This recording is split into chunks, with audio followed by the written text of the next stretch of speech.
Voilà, mesdames, messieurs, fidèles auditeurs et auditrices, téléspectateurs de Cato LTV Gabon, bienvenue pour votre rendez-vous avec votre édition d'information de ce lundi 5 octobre de l'an de grâce 2020. Dans quelques instants, les titres. Angélus du dimanche 4 octobre 2020, 27e dimanche du temps ordinaire de l'année liturgique A. Le pape exhorte les fidèles, spécialement ceux qui exercent une autorité dans l'Église, à poursuivre les intérêts de Dieu, non pas les leurs. Le pape François, à l'occasion, a offert sa nouvelle encyclique juste après la prière de l'Angélus. Au Gabon, conférence épiscopale du Gabon, clôture de l'Assemblée extraordinaire tenue à Oyem du 29 au 4 octobre dernier, un important message aux filles et aux fils de Dieu quant à la réouverture des églises. Restons à Oyem, messe de clôture de la conférence des évêques du Gabon, l'ordinaire d'Oyem, Monseigneur Jean-Vincent Ondo Ehen a eu des mots forts et poignants en rapport à la fermeture des églises. Diocèse de Port-Gentil, le père Juvénal de la Congrégation du Saint-Esprit nous parle de l'orphelinat dont il a la charge. Paroisse Saint-Louis-Marie-Grignon de Montfort, c'est à Libreville, la CEVB Saint-François d'Assise de Bas-de-Guégué célèbre son saint patron, c'était le dimanche 4 octobre dernier. Clôture des journées portes ouvertes à l'association Libreville Accueil Bâle. C'était le samedi 3 octobre dernier. Nous en parlerons dans ce journal. Lundi 5 octobre, journée mondiale de l'enseignant sur le thème Leader en temps de crise et façonneur d'avenir. Mesdames, Messieurs, voilà pour les titres. Juste derrière cette transition, les développements. Comme annoncé en titre, mesdames, messieurs, l'Angélus du dimanche 4 octobre 2020, eh bien, le pape exhorte les fidèles, et spécialement ceux qui exercent une autorité dans l'Église, à poursuivre les intérêts de Dieu, non pas les leurs. Oui, car nul n'est à l'abri de cette tentation, mettant en garde contre la tentation ceux qui ont une autorité dans le peuple de Dieu, qu'ils ne servent pas leurs propres intérêts au détriment de ceux de Dieu. Suivons le pape François.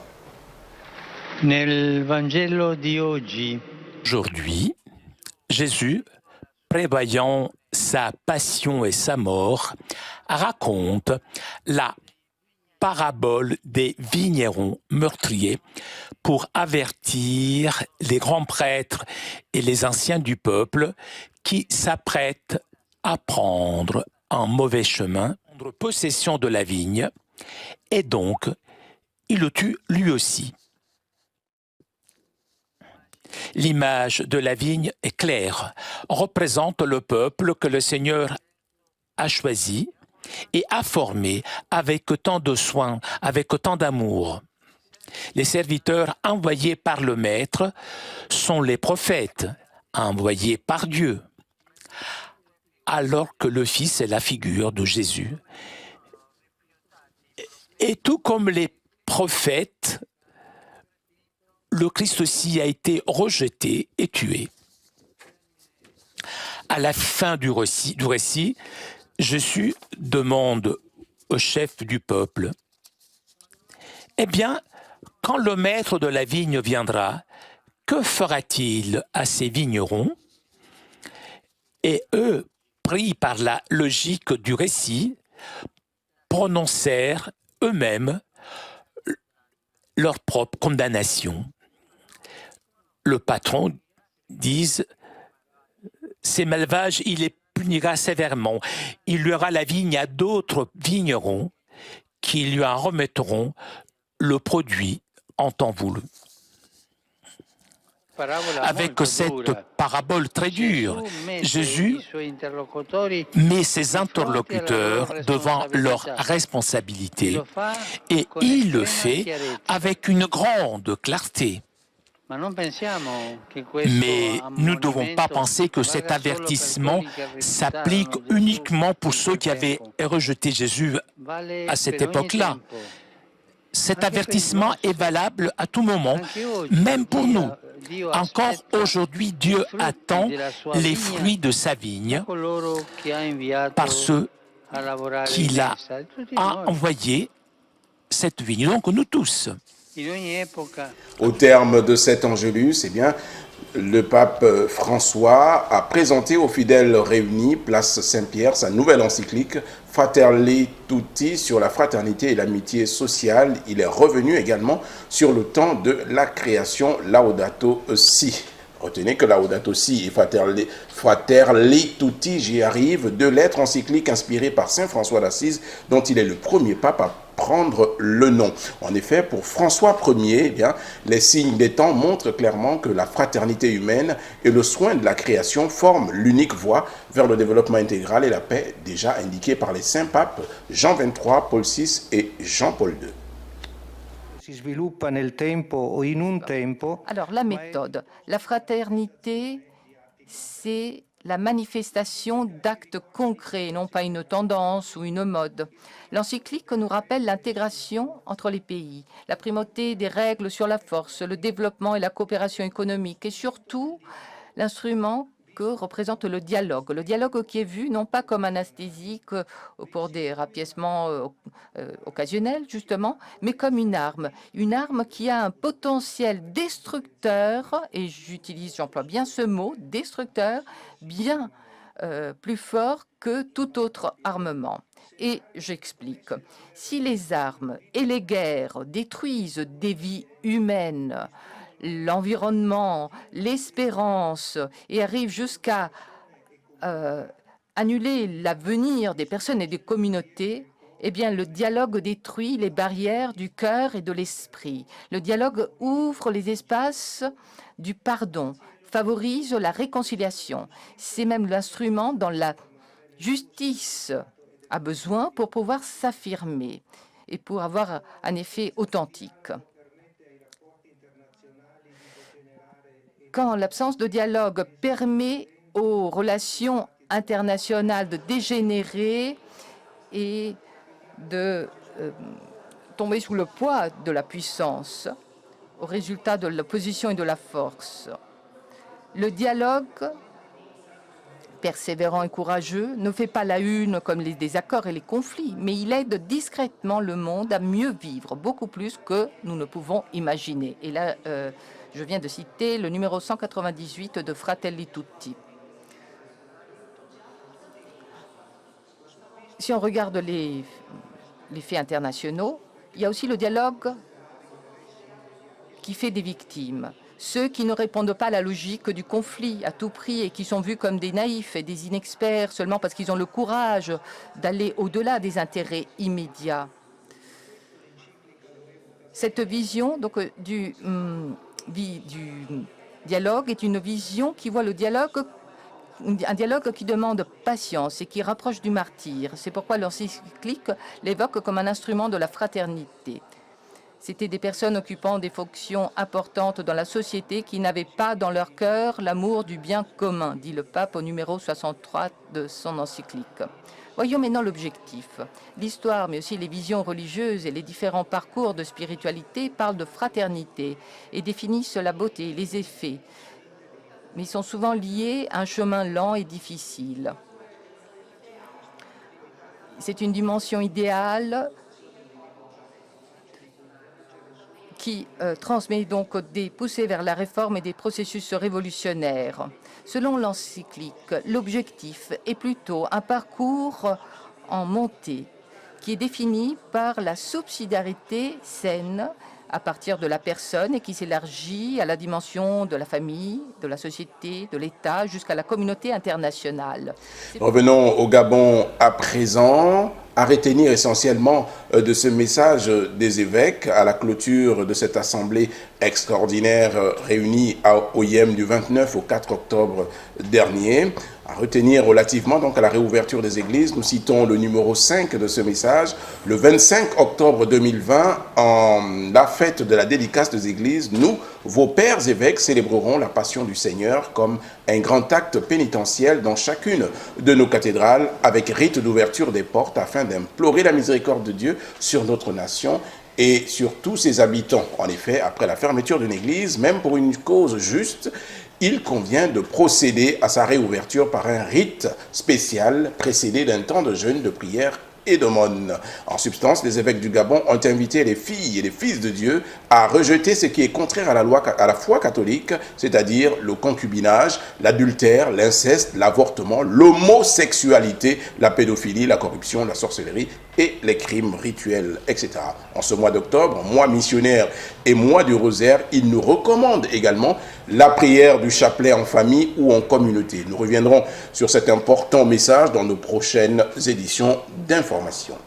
OIM, messe de clôture de la conférence des évêques du Gabon. Eh bien, homélie mémorable que celle prononcée par l'évêque d'OIM, son Excellence Monseigneur Jean-Vincent Ondoyen, sur un ton ferme et prophétique, eh bien, le dimanche 4 octobre dernier à la chapelle de Radio Maria. Il a invité ses confrères dans l'épiscopat à ne pas avoir peur de prendre la parole publiquement pour défendre le droit et la justice, notamment en cette période de détresse due à la crise du Covid-19, est toujours marquée par une fermeture des églises et des lieux de culte qui ne se justifie plus. Il est au micro de Jacques Tasso Minsa. Possible à l'homme devient possible à Dieu. Tout ce qui ne trouve pas de solution chez l'homme, devant notre Dieu, nous trouvons toujours la solution. Chers confrères dans l'épiscopat, devant la pandémie du Covid-19, gardons notre statut auprès de ce peuple. Gardons ce que nous avons reçu, le feu du Saint-Esprit auprès de ce peuple. Oui, soyons forts et puissants auprès de ce peuple. Nous ne sommes pas des évêques ramassés dans la rue. Nous ne devons pas nous laisser habiter par la peur face aux défis de ce monde. Nous savons en qui nous avons mis notre confiance. Un évêque reste un serviteur de Dieu. Il ne doit pas se laisser berner par le pouvoir. Que nous soyons en service ou retraités, nous restons évêques et donc au service de Dieu et de l'Église. Faisons notre travail qui nous a été confié. Chers confrères dans l'épiscopat, évitons le silence complice. Il vaut mieux mourir martyr que de laisser Dieu se faire insulter. Je nous le redis, quittons la peur, il vaut mieux mourir martyr que de se laisser corrompre. Ce que l'Église doit dire à haute et intelligible voix ne se dit plus à cause de la peur. Mais je nous le redis, ce que nous sommes, ils ne le sont pas. Ce que nous avons, ils ne l'ont pas. Oui, chers confrères dans l'épiscopat et vous, chers peuple de Dieu. Hier, si la fermeture des églises se justifiait, aujourd'hui, elle ne se justifie plus. Au regard de ce que nous observons chez nous et autour de nous. Et à ceux qui prennent des décisions sur la fermeture des églises, je voudrais leur dire ceci. La fermeture d'une église est pour un temps, mais la fermeture du paradis, c'est pour une éternité. Essayons de trouver une solution rapide permettant au peuple de vivre sa foi en toute sérénité et en toute quiétude. Oui, chers confrères dans l'épiscopat et vous, chers peuple de Dieu, la finale de la première lecture nous rappelle ceci. Le plan qui le chérissait, ce sont les hommes de Juda. Ils attendaient le droit et voici le crime. Ils attendaient la justice et voici les crimes. Oui, face au Covid-19, nous attendions que notre droit de pratiquer notre foi soit respecté et voici le crime qui est là, la fermeture des églises et lieux de culte. On attendait la justice, les marchés, les supermarchés, toutes les grandes surfaces, les écoles conventionnées sont ouvertes, seules les églises et lieux de culte sont fermés. Voyez-vous, malgré le cri et la détresse du peuple de Dieu, ceux-ci restent insensibles et fermes dans leur décision de ne pas ouvrir les lieux de culte, jouant même des prolongations. Alors, cher peuple de Dieu, et vous, chers fidèles, que vous dire devant une telle situation? La réponse nous vient de la seconde lecture. Frères, ne soyez pas inquiets de rien, mais en toutes circonstances, priez et suppliez, tout en rendant grâce pour faire connaître à Dieu vos demandes. Oui, Seigneur, en ce 27e dimanche du temps ordinaire, nous voulons te faire une demande. Que tous ceux qui militent en tant que personnes humaines ou institutions pour la fermeture des églises et lieux de culte, tu les connais tous, Seigneur. Touche leur cœur afin qu'ils comprennent que œuvrer contre Dieu n'apporte rien sinon la mort éternelle. Et qu'ils n'oublient jamais que le souffle de vie, c'est toi seul qui le détiens. Fais-leur comprendre qu'un être humain ne peut jamais lutter contre Dieu. Le faire, c'est se détruire soi-même. N'est-ce pas ce que nous enseigne la parabole de l'homme qui était propriétaire d'un domaine? Les vignerons se sont attaqués à ses serviteurs, puis à son fils unique. Que fit le maître de la vigne quand il vint? Le texte nous dit ceci: ces misérables vignerons, il les fait périr misérablement. Chers confrères dans l'épiscopat, chers peuple de Dieu, chers gouvernants, Dieu ne nous a pas créés pour mourir, mais pour vivre. Renonçons à la détresse du peuple et soyons des porteurs d'espérance, de joie, de paix, d'amour pour nous-mêmes et pour tous les autres, aujourd'hui, demain et pour les siècles des siècles. Amen. D'un diocèse à un autre, allons à présent au diocèse de Port-Gentil rencontrer le Père Juvenal de la congrégation du Saint-Esprit qui nous parle de l'orphelinat dont il a la charge. La structure est baptisée CEMI, c'est-à-dire Centre d'Espérance Missionnaire et d'Insertion. Elle s'occupe des orphelins et des enfants de la rue à Port-Gentil, tout spécialement. Une structure en partenariat avec quelques entreprises de la place et avec les services sociaux de l'État. Le CEMI a besoin du soutien de toutes les âmes de bonne volonté afin d'offrir une seconde chance à notre jeunesse en détresse. Écoutons le Père Juvenal, il est au micro d'Orsten Mikala. Bonjour à tous et à toutes, fidèles auditeurs de Cato LTV.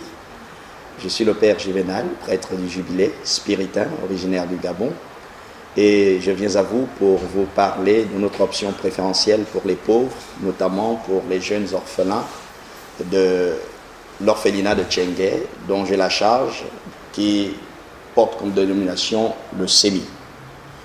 Le CEMI, c'est le Centre d'Espérance pour les missions d'insertion.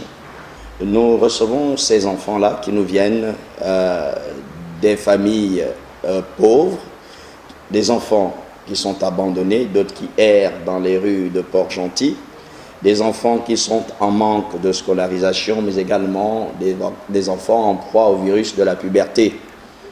Alors, le site connaît des difficultés liées aux besoins primaires et aux besoins secondaires. Le site n'a pas d'eau, donc on n'a pas d'accès à l'eau potable. Le site a un problème d'éclairage, oui, parce que 6 hectares, ce n'est pas couvert en électricité.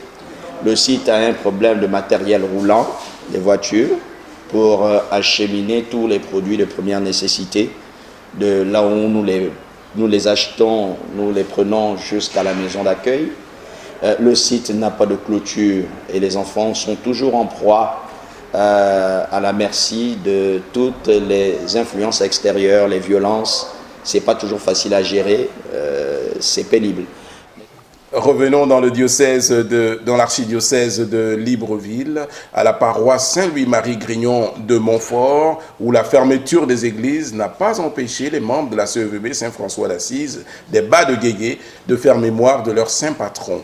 Dans l'élément qui va suivre, Madame Okuma Yvette, présidente de la CEVB, et le père Justine Gagny, aumônier, donnent tour à tour leurs sentiments en rapport à la fête de Saint-François d'Assise. Ils sont au micro de Steven Piga. La CEB Saint-François d'Assise, le bas de Guégué porte ce nom. Qu'est-ce qu'il faut retenir exactement? Et c'est comme dans chaque célébration, quand il s'agit de Saint Patron, de Saint-François d'Assise. C'est ce saint-là qui a quitté sa maison, qui a abandonné son héritage pour épouser la dame pauvreté.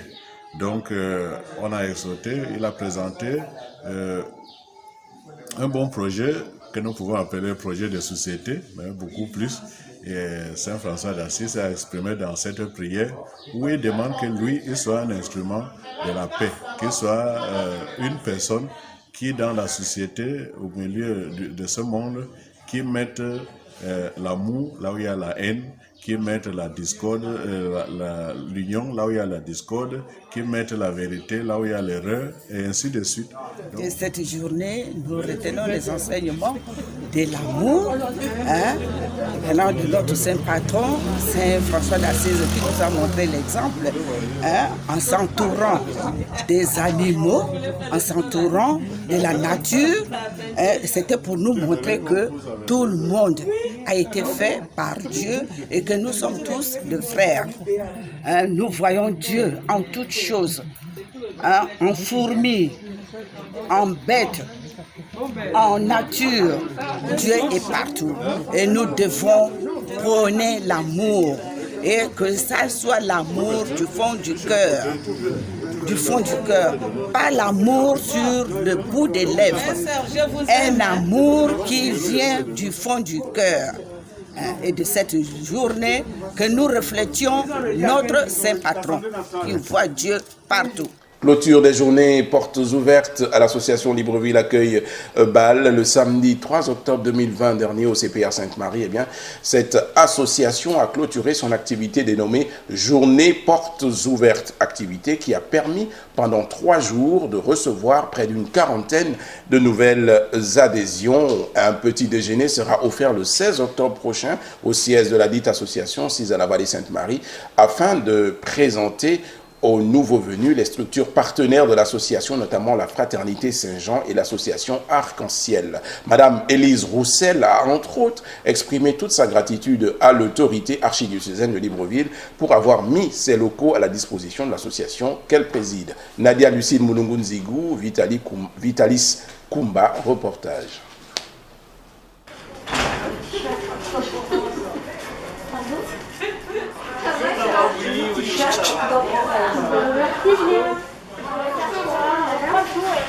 Moi, je prends tout quelques jours.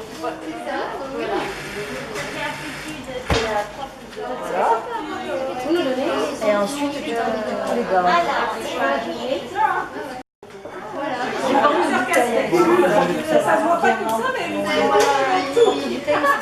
Nous arrivons aujourd'hui au dernier jour de nos portes ouvertes. Durant ces 3 jours de manifestation, nous avons pu inscrire plus ou moins une quarantaine de nouveaux adhérents et adhérentes. Nous sommes quand même contents parce que malgré la crise sanitaire dont nous vivons actuellement, les gens sont quand même venus se renseigner. Nous avons pu les renseigner éventuellement sur ce qu'ils souhaitent faire ici sur Libreville. Je tiens à annoncer dès maintenant qu'à la date du 16 octobre, nous aurons un petit déjeuner qui sera dédié spécialement aux nouveaux arrivants pour les mettre en relation avec les différentes associations au niveau de la vallée de Sainte-Marie, qui permettra de les mettre en contact, sachant que les différentes associations cherchent des bénévoles. Voilà, et nous vous souhaitons un grand merci. Après nos 3 jours de porte ouverte, nous sommes tout à fait satisfaits que voilà, nous étions là et pour accueillir les nouvelles qui sont arrivées sur Libreville.